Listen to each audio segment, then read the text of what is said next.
সাকিবের সাথে বিসিবির যোগাযোগ হচ্ছে নিয়মিত, সমাধান হচ্ছে হয়রানিমূলক মামলা আছে যত।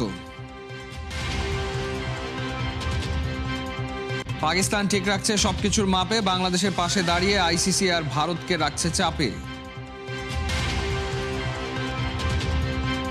বয়কট স্লোগানের নিচে শুভঙ্করের ফাঁকি, পাকিস্তানের বিমান টিকিট 1 পয়সাও রাখেনি বাকি। সাবিনারা ফিরেছে ট্রফি জিতে, সাফ ফুটসালে ছাদখোলা বাস আর সংবর্ধনা হাতিঝিলে।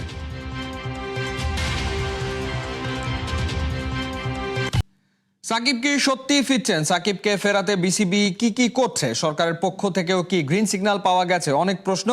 খেলাযোগ জেনেছে বিসিবি নিয়মিতই সাকিবের সঙ্গে যোগাযোগ করছে। ইতিমধ্যে তার বিরুদ্ধে যেসব হয়রানিমূলক মামলা আছে সেগুলো নিষ্পত্তির কাজ শুরু হয়েছে। সব ঠিক থাকলে সাকিব কবে ফিরবেন সেটা নিয়েও একটা ধারণা মিলেছে। বিস্তারিত। রাজা কি আসলেই ফিরছেন? বিসিবি ইতিমধ্যেই ঘোষণা দিয়ে দিয়েছে, সাকিব আল হাসান যদি অ্যাভেলেবেল থাকে বা শতভাগ তার ফিটনেসটা ঠিকঠাক থাকে তাহলে সিলেকশনের জন্য তিনি অ্যাভেলেবেল থাকবেন। ঠিক নতুন আপডেট, একেবারে নতুন আপডেটটা আপনাদেরকে দিতে চাই সাকিবকে নিয়ে। ঠিক কোন প্রসেসে আসলে সাকিব আল হাসান দেশে আসার জন্য অপেক্ষায় আছেন? আপনারা নিশ্চয়ই বিভিন্ন সোশ্যাল মিডিয়ায়, বিভিন্ন সাইটে, বিভিন্ন জায়গায় দেখেছেন যে সাকিব আল হাসানের মাগুরার বাড়িটা পরিষ্কার পরিচ্ছন্ন করা হচ্ছে, প্রস্তুত করা হচ্ছে সাকিব আল হাসান আসবে বলে। সেটাও একটা ইন্ডিকেশন। বাট তার চাইতে বড় আপডেটটা হচ্ছে সাকিব আল হাসানকে দেশে ফিরিয়ে আনার জন্য আসলে কোন প্রক্রিয়া অনুসরণ করা হচ্ছে। যার নেতৃত্বে ছিলেন পরিচালক আসিফ আকবর, তিনি মূলত সব কিছু আসলে দেখভাল করছেন বা সাকিবকে ফিরিয়ে আনার যে প্রক্রিয়াটা, সাকিবের সঙ্গে যোগাযোগের যে প্রক্রিয়াটা তিনি আসলে মেনটেন করছেন। একই সঙ্গে আজকে ভোরবেলায়, যদিও আমেরিকাতে আসলে দিন ছিল, ঠিক আজকে ভোরবেলাতে সাকিব আল হাসানের সঙ্গে যোগাযোগ করেছে বিসিবির পক্ষ থেকে এবং তার সঙ্গে আলাপ আলোচনা করে জানতে চাওয়া হয়েছিল যে কোন প্রক্রিয়াতে আসলে সাকিব আল হাসান ফিরে আসতে পারেন। যে প্রক্রিয়া চলছে, যেভাবে আসলে প্ল্যান করা হয়েছে, যতটুকু জানা গেছে তিনি সামনে যে দেশের মাটিতে মার্চে পাকিস্তানের বিপক্ষে হোম সিরিজটা আছে, ওয়ানডে সিরিজটা আছে, সেই ওয়ানডে সিরিজের জন্য প্রস্তুতি নিয়ে তিনি দেশে ফিরতে চান। এমনটা হলে খুব সম্ভবত ফেব্রুয়ারির শেষের দিকে অথবা মার্চের শুরুর দিকে হয়তোবা সাকিব আল হাসানকে দেখা যেতে পারে বাংলাদেশের মাটিতে, বা এই মিরপুরের হোম অফ ক্রিকেটের সবুজ গালিচায় তাকে হয়তোবা দেখা যেতে পারে সব কিছু ঠিকঠাক থাকলে। এই যে প্রক্রিয়াটা চলছে, এই প্রক্রিয়ার মধ্যে অনেকগুলো বিষয় জড়িত আছে। বাট বিসিবি যে প্রেস কনফারেন্সটা সবশেষ করেছিল, তারা একটা বিষয় কিন্তু ক্লিয়ার করেছে যে তার অ্যাভেলেবিলিটি এবং তার ফিটনেসটা আপ টু দ্য মার্ক না থাকে, সিলেকশনের জন্য তো তিনি আসলে দিন শেষে খেলার জন্য যোগ্য প্রমাণিত হবেন না, বা তারা আসলে সিলেকশনের আওতায় তাকে আনবেন না। সো ওই জায়গাটা একটা ব্যাপার আছে। সাকিব নিশ্চয়ই এই সময়টাতে বিষয়গুলো নিয়ে কাজ করছেন। সাকিবের কি করতে হবে সাকিব নিশ্চয়ই জানেন। অনেক আলোচনা আছে, অনেক বিতর্ক আছে সাকিবকে নিয়ে, অনেক মামলা নিয়ে আসলে অনেক প্রশ্ন আছে।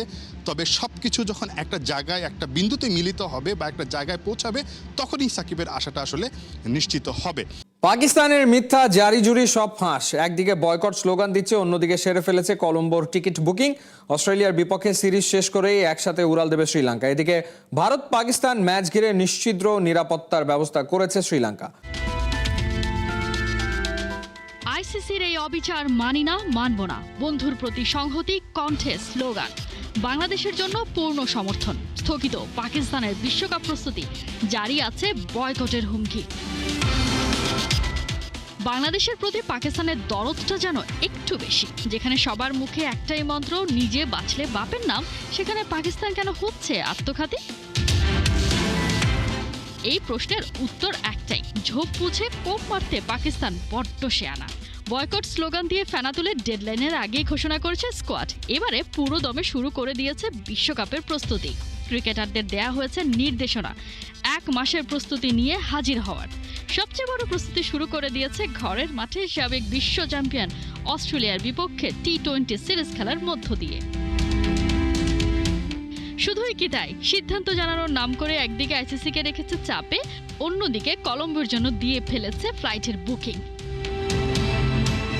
টেলিকম এশিয়া স্পোর্ট বলছে এরই মধ্যে কলম্বোর জন্য তাদের ফ্লাইট বুক করে ফেলেছে। অজিদের বিপক্ষে 3 ম্যাচ টি-20 সিরিজ শেষ হলেই সালমান আলী আগার নেতৃত্বাধীন দলটা অস্ট্রেলিয়ার সঙ্গেই কলম্বোর উদ্দেশ্যে উড়াল দেবে।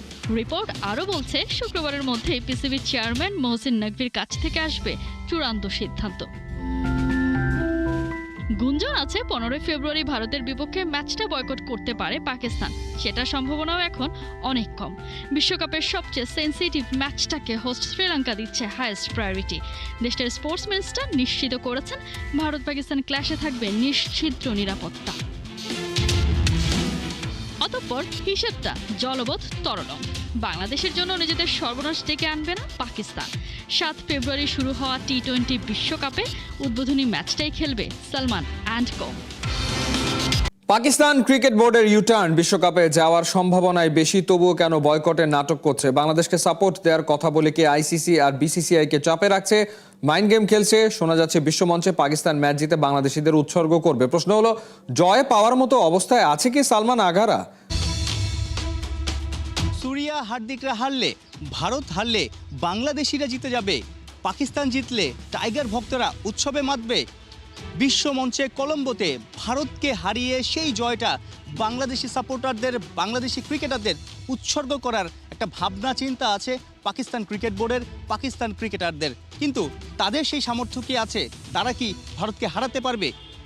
অনেকে তো বলছে ভারত তো দূরের কথা, গ্রুপ স্টেজের অন্য 3 প্রতিপক্ষ পাকিস্তান ক্রিকেট দলকে চোখ রাঙানি দিচ্ছে। বিশেষ করে ইউএসএ সবশেষ যে টি-20 বিশ্বকাপ 2024 সালে, সেই বিশ্বকাপেও পাকিস্তানকে হারিয়েছিল। গ্রুপের অন্য 2 দল নামিবিয়া এবং নেদারল্যান্ডসও কম শক্তিশালী না, তারাও জায়ান্ট কিলার। তাদেরকেও আসলে হারাতে হলে পাকিস্তানকে অনেক বেটার ক্রিকেট খেলতে হবে। পাকিস্তান ক্রিকেট দল আনপ্রেডিক্টেবল, মাঠের ক্রিকেটে তারা যে আসলে অনেক চমক দেখাতে পারবে সেই বিশ্বাসটাও অনেকের নেই। তবে মাঠের বাইরে অফ দ্য ফিল্ডে দারুণ খেলা খেলছে পাকিস্তান ক্রিকেট বোর্ড। অর্থাৎ বাংলাদেশের সঙ্গে আইসিসির যে একটা টানাপোড়েন শুরু হয়েছিল ভারতে খেলা না খেলা ইস্যুতে, নিরাপত্তা ইস্যুতে, সেই জায়গাটাতে বিসিসিআই, আইসিসি একদিকে, বাংলাদেশ, পাকিস্তানও ভালোভাবে বাংলাদেশ ক্রিকেট বোর্ডকে সাপোর্ট দিয়েছে। শেষমেশ তো আসলে বাংলাদেশের দাবি না মানায়, যৌক্তিক দাবি না মানায় বাংলাদেশ বিশ্বকাপ থেকে সরেই গেল। কিন্তু পাকিস্তান এখনও খেলছে। এমন একটা ভাব নিচ্ছে পাকিস্তান ক্রিকেট বোর্ডের কর্তারা যে বাংলাদেশের যৌক্তিক দাবির তারা পাশে আছে। কিন্তু অনেকেই বলছে, আসলে পাকিস্তান থেকে খবর পাওয়া যাচ্ছে যে পাকিস্তান ক্রিকেট বোর্ড পাকিস্তান দলকে বিশ্বকাপে পাঠাবে, অলরেডি টিকিটও বুকিং দিয়ে দেওয়া হয়েছে।